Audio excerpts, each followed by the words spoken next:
Hello friends, welcome back to the channel. I am the GM Philosopher, and today we are talking about should kids play D&D? And the reason that this came across my attention was because I saw an article published on this, and basically is a Yahoo Life article titled Play Dungeons and Dragons, use a standing desk, and sleep on your side. 9 tips to help you have a healthy week. So it was interesting that D&D was included in this as like a healthy week activity, and it kind of focused a lot on kids. And I'm going to read it for you here in a minute, and I want to commentate on it. And I'm going to share kind of like 4 rules that I use for dictating kids and D&D. Generally, I think of D&D as more of like a grown-up game, or at the very least as like a game for like teenagers. However, it is possible and true, and I have some experience with running D&D for kids as well. So I'm going to kind of give you my insights on there and basically kind of help to answer the question, should you run D&D for kids? Should kids play D&D? So this is going to be kind of an interesting topic. We're going to dive into it here in a minute. First of all, I want to know what you think. Do you have opinions about kids playing D&D? If so, drop me a comment. Let me know. I would love to hear it. Let's keep that conversation going in the comments. If you have a video request also, please drop it in the comments. I'm always answering video requests. I have a whole document of video requests, and I answer a lot of questions about Dungeons and Dragons, running games, GM tips, etc. So feel free to drop a request, and I will probably make a video about it and tag you in it because I love making request videos. I want you to also make sure to download my Ultimate Plot Randomizer ebook and join my email list, because there's big stuff coming down the pipe for the channel, and I'm going to be emailing my list to let them know about it. Big stuff going on. And hey, hit that thumbs up and that subscribe button. It helps me grow my channel. I just passed the 2,500 subscriber mark, and I'm on my way to 5,000 subs, and I'm just trying so hard to get there. My little channel is just growing a little bit every day. And if you would hit that thumbs up and that subscribe button, it would help me so much. With that being said, let's jump into this. Okay, first of all, I'm going to read this article. And most of this article, this is like literally like 9 tips for like health and stuff. But the first part of it is actually about D&D. Now, I got to give a shout out here to Lauren Tuck and Rachel Grumman Bender. They are apparently the authors of this article. I'm going to link to this down in the description so you can check it out if you would like to. This was published July 21st, 2024. So this was, I'm filming this on the 22nd. So this was published yesterday in my time, and it's titled Play Dungeons & Dragons, use a standing desk and sleep on your side, 9 tips to help you have a healthy week. And in the introduction, it basically talks about just like, things you can do to be healthier, but it's got 9 points. And so play D&D was the first point in the list. And I'm going to read this for you, and I want to hear what you think about this. My 11-year-old just wrapped up a week-long Dungeons & Dragons summer camp. First of all, I have to say, where were D&D summer camps when I was an 11-year-old, but whatever. While anything that gets my tween off of screens is a win in my book, it turns out that playing this imaginative role-playing game, which has been around since the 1970s, is not only fun, but it may also have a positive impact on mental health. I want to pause right there. When I was 11, most of the adults in my life said that D&D was a game where you could literally summon the devil and like you worshiped Satan if you played it. So the public perception was so different of D&D when I was a kid. But anyway, let's continue. A new study in the appropriately named International Journal of Role Playing found that the fantasy game's elements of escapism, creative expression, social support, and collaborative storytelling boosts well-being and gives players a sense of control in the real world. Needless to say, I'll be bookmarking that camp for next summer. So basically the writer of this, I'm not sure whether this was Lauren Tuck or Rachel Grumman Bender, who, they were both authors of this piece. But basically, the kid went to D&D summer camp, and they were saying it's better. It's like he wasn't tied to a screen all day, was out having fun with friends, doing collaborative, imaginative storytelling. And this parent basically was saying, hey, this is great. I like this. This seems very healthy. Okay. Now, with that being said, I want to jump into kind of what I think, and we're going to go to my 4 rules kind of about kids in D&D. And I want to share just a little bit of a background for you. I started playing TTRPGs when I was 15 years old. So I was a little older. I got my first taste of TTRPGs playing classic Marvel back in the day, and then moved on to kind of play homebrew Star Wars a lot, and then ended up playing 3rd edition D&D, also played some Pathfinder, and a small scattering of other RPGs here and there. I played a little bit of GURPS and stuff like that, but for the most part, it was homebrew Star Wars, and then D&D, 3rd edition, and then 5e when 5e came out. So I was a little older. I was like 15. However, when my kids were growing up, obviously I was playing D&D all the time. My kids started playing D&D as early as 10. And I actually have one kid who started much earlier at 8. And when I say playing D&D, I've really only run D&D for either people in my age group. So when I was a teenager, I was running it for my friends. But as I got older, I was always running it for adults. So by the time I was running D&D games that my kids were playing in, my kids were playing in adult games. So right now, for example, my 9-year-old, so she started when she was 8, is literally playing in my game every other Saturday night. I also have 2 other older kids who are 12 and 16, also playing in that game. So it's a lot of fun. There are some things, though, that I think are important to be aware of. Okay. So, and I think that if you kind of follow these 4 rules, you're generally going to be okay playing D&D with kids. I think D&D is a great thing for kids. I think that kids playing D&D is so much better than actually playing video games. Not that video games are bad per se, but like way better than being on social media, way better than just scrolling, like doom scrolling. I think that for kids, this might be an unpopular opinion. I don't know. Let me know in the comments what you think. But I think that for kids, doom scrolling is addictive and dangerous. And I've noticed that kids who doom scroll, who just are on devices and swiping all the time on things, like it seems to affect their ability to behave. It affects their attention span. It affects their ability to go to bed on time, all kinds of things like that. So here are kind of my 4 rules that I've used for, my kids playing D&D, etc. Number 1, kids need to be of the proper maturity level for the group. Okay. So in my group, I really look at, could my kid integrate into my adult D&D group without disrupting the game? So this is a very important question. This is a question that's really important for the rest of the group, because of the GM, I don't just want to have my kid in there and have them be disruptive and things like that. So what I always do is I kind of test run it with my kids by having them kind of sit in and watch a game if they're interested, and then see how they react, see what they observe. And I ask them to kind of write me down some notes of rules you think that you should follow when playing D&D. So they kind of write down the notes, and my 8-year-old wrote down things like, you shouldn't interrupt people when they're talking.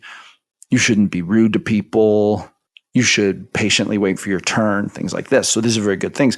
But I've also had in the past, my kids perform this, and I just felt like they just didn't really pick up on it enough. Their attention spans weren't quite there. Their kind of ability to pick up on the role play and how it works well in a group setting, for an adult group, it probably wasn't quite at that maturity level. So it's like, well, you're not quite ready. Let's give it some time. So I think for your group, and this is the one rule that's kind of more about the group and less about the kid, but if the group is of an adult maturity level in terms of like how they behave as a group, then you need to make sure that your kid can run at that pace. Otherwise, they're probably not mature enough for that group. Okay. And that's really for the game and for your players and etc. Number 2, the depth and content matter of the game should be well suited to the age group. Okay. So I think it's pretty important not to like role play things content wise in game when you're playing with kids that doesn't match well with their age group. Okay. So for example, in my games, I really stay away from, for example, role playing any kind of like sexual type content. Even though we're playing a game with adults, there are younger players. And this is a part of the dynamic of my game, is that I do have, teenagers playing, there are adults playing, but there are also, like I said, I have a 9-year-old playing. So in my games, it's like, okay, this is the kind of group I'm going to run. Now, if I wanted to run like a really gritty, explicit, dark, just go all out, like R-rated gameplay, then it's going to be a game that I'm probably not going to be having my kids at, right? You see what I'm saying? So I feel like this is common sense. I feel like everyone would agree to this. I do tend to go a little bit less serious on moderating kind of like the violence or combat type things. People are getting hit with swords. People are getting limbs chopped off, maybe. There are things like that. There's even a little bit of cursing that goes on in game, nothing too crazy, but these are kind of just like things that it's like I don't keep them from happening in the game, but we do keep them from getting to like excessive levels or really explicit levels. It's more just like a little bit of an edginess. But I would also go as far as to say like that, like the violence in the game itself is kept pretty minimal, to be super honest. And I think this is a good fit. And I think that I wouldn't want to run something really like gratuitously violent. I have done that in the past. I wouldn't do it if there are any kids playing, right? So it's just kind of like you have to determine what would be suitable content for these kids. I think that there's a lot of good that comes from D&D. And here's another thing to think about. A lot of these kids today, they're just on their devices watching God knows what. Personally, I don't think it's a good thing. I really try to be careful with my kids and their devices and trying to keep tabs on what they're watching. But a lot of these kids, man, a lot of these kids are watching very, very adult level forms of entertainment on their devices, and their parents don't even know about it. So personally, I think that if kids are going to spend some hours of the day, once or twice a week, playing D&D with responsible adults, learning how to integrate socially with a group of adults, learning how to, take turns, learning how to be patient, learning how to be respectful of other people in social setting, also getting to create fun stories and using their imagination. This is a great thing. So there's my 2 cents on the matter. Let me know what you think. Tip number 3, or rule number 3, the length of game sessions should probably also be modeled to fit the age group. Now, my group, and we're kind of turning more to group dynamics here. My group is an adult group. So we run adult length sessions. We're running 4, 5, 6 hour sessions. If the kids who are playing, when I say kids, I mean teenagers and even like younger, if they want to play in this group, then they have to keep up with that session. They have to be able to have their attention spans on point for that session and be able to kind of hang at that length of time if they want to be in the game. So for me, this is like a prerequisite. It's like you have to be able to run this, you can't be like getting up, running and just doing other things and coming back. You have to kind of stay engaged. If you're not able to stay engaged, then this probably is too advanced of an age group for you to be playing with. So with that being said, if you're going to be running a game more for younger kids or teenagers or whatever, I could totally see wanting to like shorten the length of the sessions. I could totally see wanting to shorten it down to like, 1 hour or something like that, because for younger kids, and I think my 9-year-old is an exception because that kid is like kind of especially mature, but there's a lot of kids in that age group who would have a really hard time staying focused and staying engaged in the game in an active way. And that kid is able to do it. I've not really seen another 9-year-old, I think, who was able to kind of stay engaged like that. I have seen 10-year-olds stay engaged like that, but more often you're going to start to see around like, generally 12, 13, 14 years old is when that kind of starts to develop in my experience. And then of course, by the time kids reach 16, 17 years old, generally their attention spans are good to go. But, you just want to take that into account, right? And adjust your expectations accordingly. And then the final point here, not all DMs like to run games for kids, and that's okay. Like personally for me, like the games I run now are like, they're like, I would rate them for the most part PG-13 rated games. They do have, there's a little bit of language and violence, but there's really not much else. I mean, there's like some petty thievery and things like that. People getting attacked by monsters, but there's not like a whole lot of like gritty violence or realistic violence or explicit content or anything like that. There's really not stuff like that. I have run games that were very violent, very explicit. Like when I ran those games, I wasn't playing with kids at the table. If there are any kids at the table, then we're going to play more of like a PG-13 rated game. But I'm not like interested in going down, I'm not interested in like running games straight for like 8-year-olds, 9-year-olds, 10-year-olds, 11-year-olds. Though that like it doesn't really hold my attention. I think that kind of gaming for me kind of loses its excitement and appeal. Shorter sessions, really giving the shorter attention spans of kids in that age group, like really helping by like keeping things super simple, keeping things super brief, right? To me, that sort of takes the fun out of GMing. And I think that it's probably true that there are certain GMs who would enjoy running games for kids, and there are certain GMs who are just not super interested in that. There might even be GMs who prefer running games for kids, and then there are maybe GMs who will really prefer more adult-oriented games.